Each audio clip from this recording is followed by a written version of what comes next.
Lugupeetud vanemad, vanavanemad, sõbrad, tuttavad, kolleegid, austatud Kristjan Jaak Petersoni gümnaasiumi vilistlane. Praegu võin ma teid juba vilistlasteks nimetada, sest te olete kooli lõpetanud, tunnistused on käes.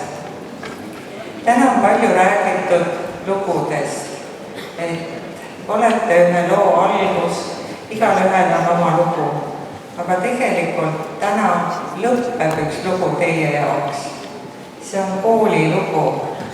Kuigi te jätkate tulevikus erinevates haridusasutustes, kuid ma pean seda koolilugu teie jaoks kõige tähtsamaks. Lugu, mille sisuks on erinevate õpitarkuste ja õppekavade omandamine, kuid selles loos oli midagi palju tähtsamat. See on isiksuse kujundamine ja kujunemine. Nüüdseks sa juba tead, et kõik elus vajaminevaid tarkusi, oskusi ei saa kooliõpikutest ega programmidest. Tead ju, et inimese väärikust ei saa pooleks jagada ega tuletist võtta. Hinge suurust ei saa kindlaks määrata pindala või ruumala valemiga. Südame soojus ei peegeldu sellisuse ega Fahrenheiti skaalal. Sotsiaalne intelligentsus ei tule arvutiklahve lõvistades. Inimestevahelised pinged võivad lahvatada järsku, ilma et sa teaksid ohtu ette. Inimese väärtust ei saa ainuüksi õpitulemustega mõõta.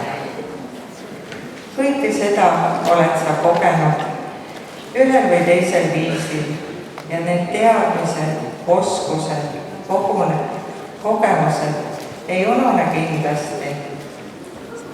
Miski siin ilmas ei asenda järjekindlust. Anne seda ei tee.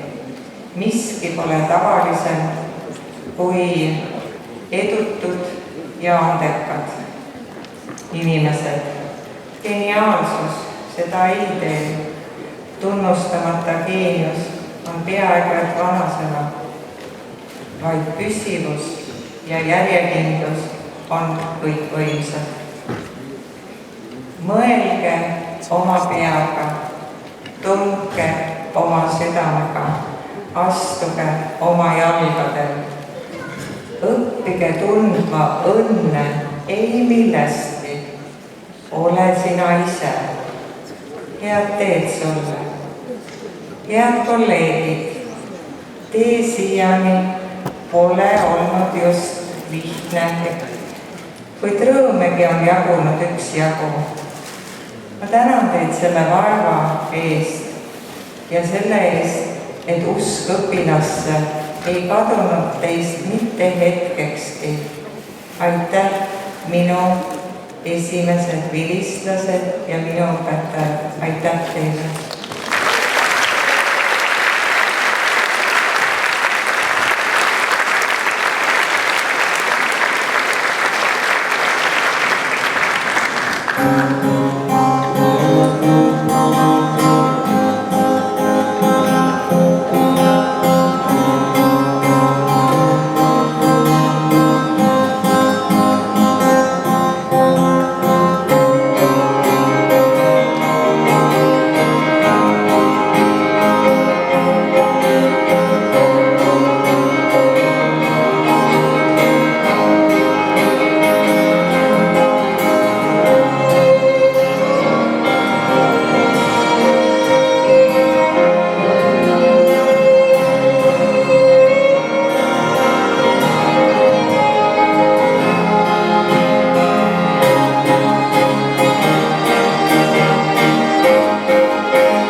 Laval olid 11. klassi tervitusega lõpetajatele Arnold, Madli ja Angela.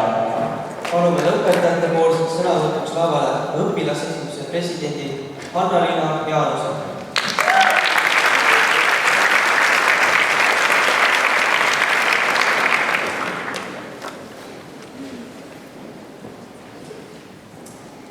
Head kaaslased, armsad vanemad, lugupeetud õpetajad ja kõik aktuse külalised.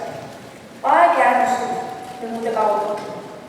Igas ajas ja loos uued kangelased, ajastule omased probleemid ja väljakutsed. Meist, Tartu Kristjan Jaak Petersoni esimesest lennust, saab alguse üks uus lugu, meie kooli lugu.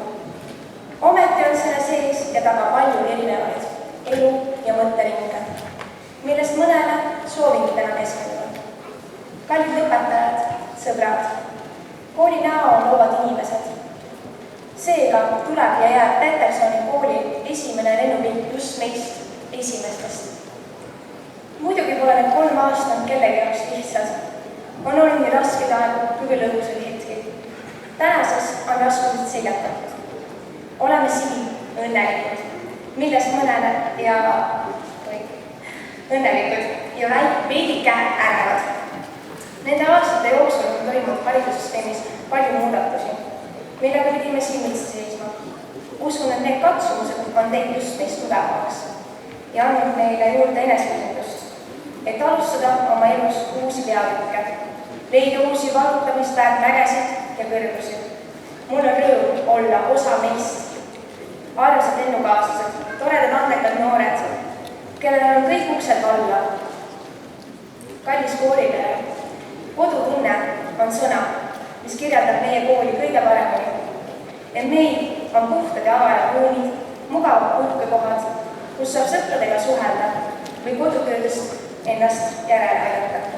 Raamatukogu, arst, rõivistud ja söögitäid, kellel oli alati varust mõni vahva lugu oma noorepõlve tegemistest või toetuseks soe naeratus. On kooli varandus. Nende suhtumise pealt võiksime õppida, kuidas töökus ja kohusetunne on elus oluline. Kõige tähtsam ongi, et siin on need meie inimesed suure algustähega, kes on loonud siinse kodutunde ja soojuse. Kristjan Jaak Petersoni gümnaasiumi juhtkond on ilmselgelt kõige uuendusmeelsem, vastutulelikum ja mõistvam. Kooli põhiväärtusteks oli õpilaskesksus ja seda ka rakendati. Iseasi, kui hästi või halvasti meie õpilased seda ära kasutasid. Ükskõik kui palju muresid